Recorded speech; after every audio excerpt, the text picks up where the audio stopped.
মন্দিরে গেলাম নতুন বৌদিকে নিয়ে পুজো দিতে। 11 বছরের অ্যানিভার্সারি পালন করলাম সবাই মিলে। নতুন দাদা বৌদিও আসলো বাড়িতে।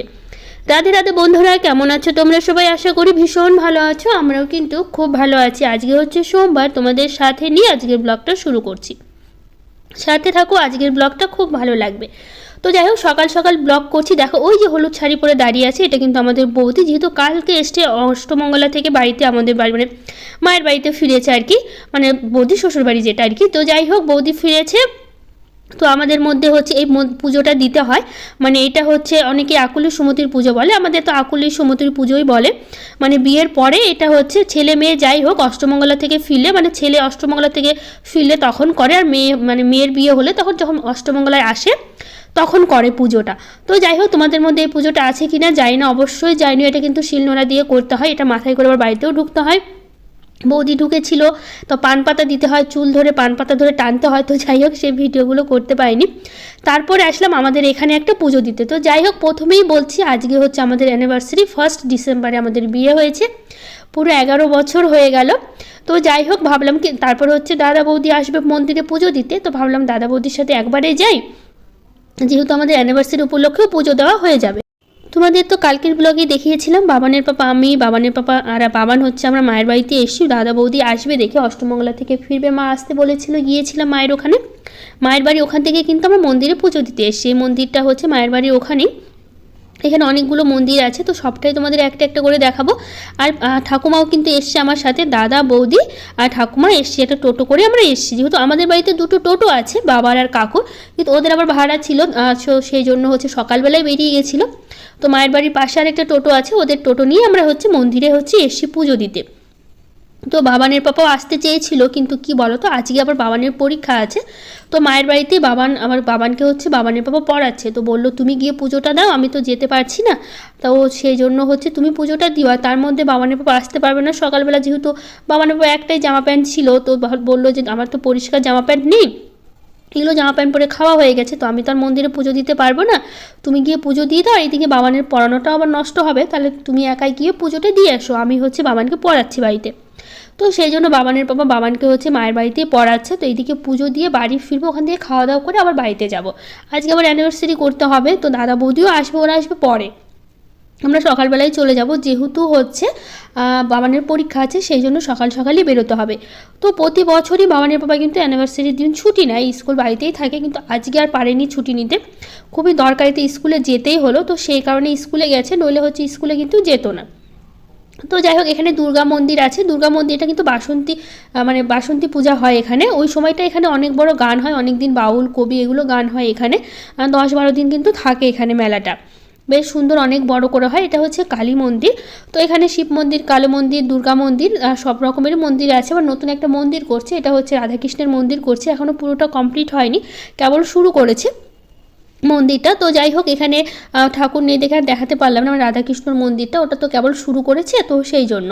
তো যাই হোক, এইদিকে পুজো টুজো শেষ করলাম, দিয়ে তারপরে তাড়াহুড়ো করে বাড়িতে গেছিলাম। বাড়িতে পুজো হলো, ওই পুজো শেষ করে মা আবার তাড়াতাড়ি করে রান্নাও বসিয়েছে, যেহেতু আমরা আবার বেরিয়ে যাব, বাবান স্কুলে যাব, ওখান থেকে যেহেতু খাওয়া দাওয়া করে বেরোবো সেই কারণে। তো এখানে সব জায়গায় আমাদের পুজো দেওয়া হয়ে গেছে।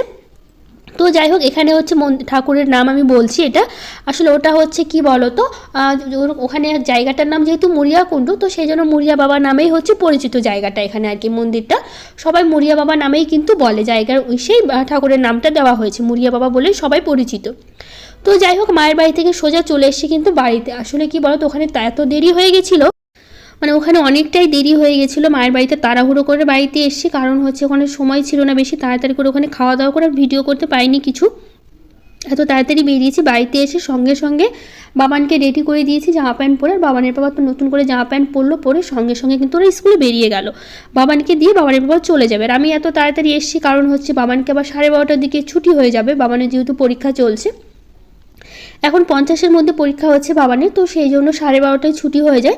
আর যেগুলো 100-র মধ্যে ছিল সেগুলো 1:30টার দিকে কিন্তু ছুটি হতো। তো 100 যেগুলো পরীক্ষা সবগুলো শেষ হয়ে গেছে, এখন যে কটা বাকি আছে, মোট 10টা পরীক্ষা হয় বাবানের, সবগুলো 50 করে, আর বাকি কিছুটা হচ্ছে মানে 100 করে, আর 3টা হচ্ছে 100 করে, বাংলা ইংলিশ অঙ্ক 100 করে, আর বাকি যেগুলো সাবজেক্টগুলো আছে বাকি 7টা, ওগুলো 50 করে, কোনোটা 25 করে, এরকম আর কি আছে। তো যাই হোক ওগুলো 12:30টার দিকেই ছুটি হয়, তো সেই জন্য তাড়াতাড়ি করে বাড়িতে এসে ওখান থেকে কিন্তু স্নান টান করে আমি মন্দিরে গেছিলাম পুজো দিতে। তো এইদিকে ঘর বাড়িগুলো ঝাড় দেবো। তো আজকে না শরীরটা এত খারাপ, তোমরা হয়তো ভয়েস শুনে বুঝতে পারছো আমার গলাটা একটু আলাদা লাগছে শুনতে, একটু সর্দি আর একটু গলা বসে গেছে। তো সেই জন্য না তোমাদের সাথে ভিডিও শেয়ার করছি, সেভাবে কমেন্টগুলো পড়তে পারছি না। হয়তো মাঝখানে দুদিন দেখেছো যে আমি ভিডিও দিইনি, শরীরটা প্রচণ্ড খারাপ ছিল। এগুলো কিন্তু অনেক দিন আগেরই ভিডিও, যদি 1 তারিখ অনেক আগেই পার হয়ে গেছে। তারপর আমি ভিডিও দিতে পারিনি, কেন বলো তো, শরীরটা খারাপ ছিল, মানে ভিডিও করা ছিল কিন্তু এডিট বা ভয়েস আমি কিছুই দিতে পারিনি। তো সেই জন্য শরীরটা একটু ভালো, গলাটা একটু ভালো হওয়ার পরে, তখন তো গলা দিয়ে আওয়াজই বেরোচ্ছিল না যে তোমাদের সাথে আমি ভয়েস দেবো। তো একটু ভালো হওয়ার পরে তো ভাবলাম ভয়েসগুলো দিই। তো যাই হোক, তোমাদের সবাইকে সরি বলছি আমি, যেহেতু তোমাদের কমেন্টগুলো আমি পড়তে পারছি না কিছুদিন ধরে, বা রিপ্লাইও দিতে পারছি না শরীরটা খারাপের জন্য। তোমরা কেউ কিছু প্লিজ মনে করো না, শরীরটা একটু ভালো হোক, তারপর আবার আগের মতো করে তোমাদের ভিডিওতে প্রত্যেকের কিন্তু কমেন্টগুলো আমি পড়বো।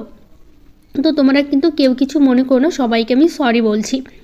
তো যাই হোক, এই যে এসে বাসি ঘরগুলো ঝাড় দিচ্ছি, যেহেতু ওরা সঙ্গে সঙ্গে বেরিয়ে গেল তো সঙ্গে সঙ্গে আর ঝাড় দিতে পারিনি। ওরা যাওয়ার পর তারপরে ঘর বাড়িগুলো সুন্দর করে গুছিয়ে নেব, আর হচ্ছে এই যে ঝাড় দিয়ে দেবো। দেখো কতটা বেলা হয়ে গেছে, এখন কিন্তু মোটামুটি 11টা বাজেনি, ঠিক 10:30 বাজে এখন। 11টার কাছাকাছি বলতে পারো, ওরা 10টার দিকেই বেরিয়ে গেছে। তারপরে ঘরগুলো গোছাতে এই কাজকর্ম করতে করতে দেরি হলো।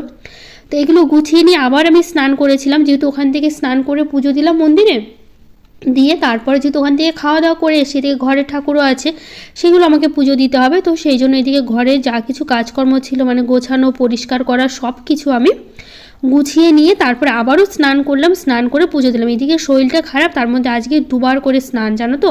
রাত্রেবেলা তো জ্বর চলে এসেছিলো, তার মধ্যে আবার সর্দি, এতটাই অসুস্থ হয়ে গেছিলাম। তো যাই হোক, সেরকমভাবে দুপুরে সেরকম রান্নাবাড়ি কিছু করিনি।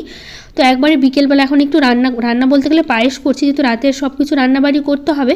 আর মানে কি বলবো, অ্যানিভার্সারিটা হঠাৎ করে ইচ্ছে ছিল না, এবার করার ইচ্ছে বলতে গেলে শরীরটা খারাপ, আর তার মধ্যে মায়ের বাড়ি থেকে আসলাম। প্রতি বছর যেরকম অনেককেই বলা হয়, এবার সেরকমভাবে কাউকে কিছু বলা হয়নি, 2-1জনকে শুধু ডাকা হয়েছে। তো কাদের কাদের ডেকেছি সেটা তো অবশ্যই দেখাবো তোমাদের। তো কি বলো তো, সেই জন্য হঠাৎ 3টের দিকে বাবানের পাপা আমাকে ফোন করলো, বললো কি যে দাদা বৌদি আসার কথা ছিল না, ওরা প্রথমে বলছিল আসবে না। তো সেই জন্য বললাম নিজেরা অ্যানিভার্সারি করে নেবো, যেহেতু ওরা আসবে না, আমি বাবানের পাপা একটা কেক কেটে নেবো রাত্রেবেলা, তাহলেই হয়ে যাবে। হঠাৎ বাবানের পাপা বললো কি তোমার দাদা বৌদি আসবে, তো সেই জন্য হঠাৎ করে তো মাছ পাবে না, তো চিকেনও নিয়ে নিল। তো সেই জন্য বললাম তুমি চিকেন নিয়ে নাও। তো হঠাৎ তার বাবানের পাপা স্কুল থেকে আসার পথে 3টের দিকে চিকেন নিয়ে আসলো। তো এর মধ্যে কিন্তু দাদা বৌদি চলে এসে ওদের আমি চা করে দিলাম। এখন কিন্তু সন্ধ্যা হয়ে গেছে, সন্ধ্যা দিয়ে তারপরে হচ্ছে আমি বসলাম মোচা কাটতে। আসার মধ্যে শুধুমাত্র বলেছি দাদা বৌদি তো আসবেই, মানে চলেও এসছে। তো ফোন করেছিলাম 3টের দিকে, আমার বোনকে ফোন করেছি, যে আমার কাকুর মেয়ে। তো যাই হোক, ওকে ফোন করলাম, ও যেহেতু এখানেই ছিল, তো মানে এখানে ছিল বলতে গেলে মানে ওর মায়ের বাড়িতে ছিল। তো যাই হোক, আমার মেজো কাকুর মেয়ে, তো ওকে ফোন করলাম, ওর বর এসেছিলো আর ওর ছেলেকে নিয়ে। আর আসার মধ্যে আমার যে একটা ধর্ম দিদি আছে, তোমাদের এর আগে দেখিয়েছিলাম, তো ধর্ম দিদি মানে আমার মা বাবা বানিয়েছে, ওরা আসবে আর কি। শুধু এই কজনে মিলে, হঠাৎ করে তার কাউকে বলা যায় না, তো সেই জন্য সেরকমভাবে আর কাউকে বলিনি, শুধুমাত্র ওদেরকে বলেছি, আর কাউকে কিন্তু সেরকম করে বলা হয়নি। তো যাই হোক, এরকমভাবেই বলা হয়েছে। ওই মানে সেরকম গিফটের কথা বলতে গেলে হঠাৎ করে সবাই এসছে, তো আমি বলছি কারো কোনো গিফটের সবাই আসতে চাইছিল না, বলছি হঠাৎ করে আবার কী মানে খালি হাতে যাবো। তো বলছি কারো কিছু লাগবে না, আমরা সবাই মিলে একটু আনন্দ করি। তো যাই হোক, এই হচ্ছে বোনের ছেলে আর বোনের বর যে খেলছে, আর বোন হচ্ছে রান্না করছে। আমার শরীরটা খারাপ দেখে ও বলছে কি তোকে রান্না করতে হবে না, আমিই করছি। তো রান্নার মধ্যে ডাল হয়েছিল, চিকেন, আর ওই যে মোচাটা কাটলাম আমি আর ভাবানের পর, ওই মোচার ঘন্ট ভাত, ব্যাস এগুলোই রান্না হয়েছিল। আর এই হচ্ছে আমার ধর্ম দিদি। তো যাই হোক, দিদি জামাইবাবু এসেছিলো, ওর ছেলে মেয়েও এসছে। তো জামাইবাবু একটু পরে এসেছিলো, দিদি একটু আগে এসছে। তো বোনই রান্নাবাড়ি করছিলো। তো এই যে ভেতরে দেখো দাদা বৌদি বসে আছে, আর এই হচ্ছে দিদির মেয়ে। আর এদিকে কিন্তু বোন রান্না করছে। প্রথমে ও চুড়িদার পরে রান্না করছিল, তেল ছিটবে দেখে আমার আবার নাইটিটা পরে নেয়, বললাম যে নাইটিটা পরে নে আমার, তোর চুড়িদারটা নষ্ট হয়ে যাবে। এদিকে মাংস রান্না করছে, আমি আর বোনের বর আর ওই দিদি ধর্ম দিদি মিলে হচ্ছে সাজাচ্ছিলাম, ওখানে বেলুন ফুলিয়ে সব কিছু দিয়ে সাজাচ্ছিলাম। আর বোন এদিকে রান্না করছে, ওই সব কিছু রান্না করেছে, মোচার ঘন্ট, মাছের ঝোল, মাছের ঝোল বলছি, মাংসের ঝোল, তারপরে হচ্ছে ভাত, তারপরে হচ্ছে ডাল, ওই কিন্তু সব কিছু রান্না করেছে। আমার শরীরটা খারাপ ছিল, জ্বর, আর তার মধ্যে একটু সর্দি লেগেছে। আর দাদা বৌদি ঘরে বসেছিল, মানে আমাদের সাথে কথা বলছে আর কি। প্রথমবার এসে আমি কিছু করতে দেয়নি একদমই। তো যাই হোক, এই যে মানে বোনের ছেলেটা ছোট্ট, তো তোমাদের তো এর আগে দেখিয়েছিলাম, জন্মদিনও মানে খাওয়া হলো, কালকে ওর জন্মদিন ছিল। মানে ওর হচ্ছে নভেম্বরের 30 তারিখে জন্মদিন হয়েছে, আর আমার যেহেতু 1 তারিখে, আবার ডিসেম্বরের 1 তারিখে আমাদের অ্যানিভার্সারি, পরপরই পড়ছে, একদিন পর। তো কালকেই তো জন্মদিন মানে জন্মদিন করা হলো, কালকের ভিডিওতে দেখা হয়েছে, তোমাদের দেখিয়েছিলাম কালকের ভিডিওতে। তো যাই হোক, আমি আর বোনের বর দুজনে মিলে এদিকে সাজাচ্ছিলাম আর ভিডিও করে দিচ্ছিলাম আমার ওই ধর্ম দিদিটা। বাবানের বাবা বাবানকে নিয়ে আমার ঘরে যে পাশে যে ছোটো ঘরটা দেখতে পাচ্ছ দরজা বন্ধ, ওই ঘরে পড়াচ্ছে। মানে আমার হচ্ছে বাবানের পাপা বাবানকে পড়াচ্ছে, আর এই ধর্ম দিদির যে মেয়ে আছে ওরও কালকে পরীক্ষা আছে, ওকে দুজনকে নিয়ে পড়াচ্ছে। তো যাই হোক, এদিকে সবাই ছবি তোলা নিয়ে ব্যস্ত, এদিকে বৌদির সবাই ছবি তুলছিলাম, আমরা সবাই রেডি হয়ে বসে সবাই মিলে একসাথে ছবি তোলা হয়েছে। আর এদিকে মাংসটা প্রায় হয়ে গেছে, তো সেরকমভাবে সব রান্নার ভিডিও তোমাদের সাথে শেয়ার করতে পারিনি, যেহেতু আমি এদিকে সাজানো নিয়ে রেডি হওয়া নিয়ে ব্যস্ত ছিলাম। ওইদিকে বোন সবটা নিজে নিজেই করে নিয়েছে। তো কেকটাও বাবানের বাবা আসার পথে নিয়ে এসেছিলো, চিকেন আর কেক একসাথেই কিন্তু নিয়ে আসা হয়েছে। আর পায়েসটা শুধু আমি নিজে করেছি, সেটা তো দেখালামই। তো যাই হোক, মানে কেকটা কেমন হয়েছে জানি হোক, কেকটা দেখতেও কিন্তু সুন্দর, খেতে কিন্তু ভীষণ ভালো ছিল। তো যাই হোক, এদিকে সবাই মিলে বসেছিলাম। তারপর এর মধ্যে জামাইবাবুও চলে এসেছিলো, যেমন ধর্মদিদির বর আর কি। তো ও চলে এসেছিলো, ও একটু সন্ধ্যা মানে একটু রাত করে এসছে, আমাদের কেক কাটার কিছুক্ষণ আগে তারপরে হচ্ছে এসছে। তো যাই হোক, নিজেরা যতটা পেরেছি বেলুন দিয়ে এগুলো বাবানের বাবা নিয়ে এসেছিলো, আসার পথে বেলুন, তারপর হচ্ছে অ্যানিভার্সারি লেখাটা, ওটা কেক আর হচ্ছে মাংস, এগুলোই হচ্ছে নিয়ে এসেছিলো। বাদ বাকি তো বাড়িতে সব কিছু ছিল। তো আমি রেডি হয়ে নিয়েছি, আর আমি যে শাড়িটা পরেছি, অবশ্যই শাড়িটা কেমন জানি, এটা কিন্তু আমার বিয়ের শাড়ি, মানে আমার বিয়ে হয়েছে এই শাড়িটা পরে। তো যাই হোক, এই শাড়িটা আমি সেই বিয়ের দিন পরেছিলাম 11 বছর আগে, আর আজকে পরলাম। সবাই বলছে কোন শাড়ি পরবো, আমি বললাম তাহলে বিয়ের শাড়িটা পরি, যেহেতু সেই একদিনই আমি পরেছিলাম, তারপর আর কোনোদিনও পরা হয়ে ওঠেনি আমার। তো যাই হোক, দাঁড়িয়ে দেখালে হয়তো তোমাদের বুঝতে পারতে, শাড়িটা কিন্তু দেখতে ভীষণ সুন্দর, সামনের কুচির ওখানে কিন্তু বড় বড় ফুল আর ডিজাইনগুলো আছে, ভীষণ সুন্দর দেখতে, খয়েরি কালারের ছিল। তো যাই হোক, এদিকে আমরা সবাই মিলে বসে বসে ছবি তুলছিলাম। আর ওই যে ধর্মদিদির যে ছেলেটা ছিল, ও একদমই ছবি তুলতে রাজি ছিল না, সেই জন্য ক্যামেরার সামনে আসেনি। আর ও ধর্মদিদির হচ্ছে মেয়েটা আর কি, ভাগ্নি আমার, ওই দিদির মেয়ে, বাবানের পাপা, আমি সবাই মিলে ছবি তুলছিলাম, সবার সাথেই ছবি তোলা হয়েছে। তো যাই হোক, এদিকে কেক কাটাকাটি হচ্ছিলো, সবাই মিলে হাততালি দিচ্ছিলো আর গল্প করছিলাম, আমরা সবাই ভীষণ মজা করেছি। মানে হঠাৎ করে শুরু হলো তো সেই জন্য সেরকমভাবে কাউকে বলিনি। আর গিফটের বলতে গেলে ওই ধর্মদিদি যে ছিল আমার, ওই দিদি কিন্তু আমাকে একটা সিনারি গিফট করেছে, মানে একটা ফটো ফ্রেমগুলো বেশ সুন্দর। ভিডিওতে দেখানো হলো না, কোনো একটা ভিডিওতে আমি দেখিয়ে দেবো, মানে সেটার ভিডিও করা হয়নি আমাকে। তো যাই হোক, গলাটা বসার জন্য হঠাৎ করে কথা বলতে বলতে মানে গলা আটকে যাচ্ছে, গলা দিয়ে আওয়াজই বেরোচ্ছে না, এরকম হয়েছে অবস্থা। তো সবাই মিলে কেক কাটা হচ্ছিলো, সবাইকে খাওয়া দাওয়া হয়েছে, এদিকে রান্নাবাড়ি সব শেষ। তারপরে দেখো আমরা সবাই মিলে খেতে বসছি।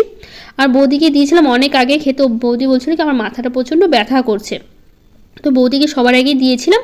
ও বৌদির প্রায় খাওয়া শেষের দিকে, আমি বললাম তুমি খেয়ে দিয়ে ওষুধ দিচ্ছি, খেয়ে দিয়ে শুয়ে পড়ো। তো আমরা খাওয়া দাওয়া করে প্রচুর নাচ করেছি বক্স চালিয়ে, তারপরে ঘুমিয়েছিলাম। তো আজকের মতো টাটা।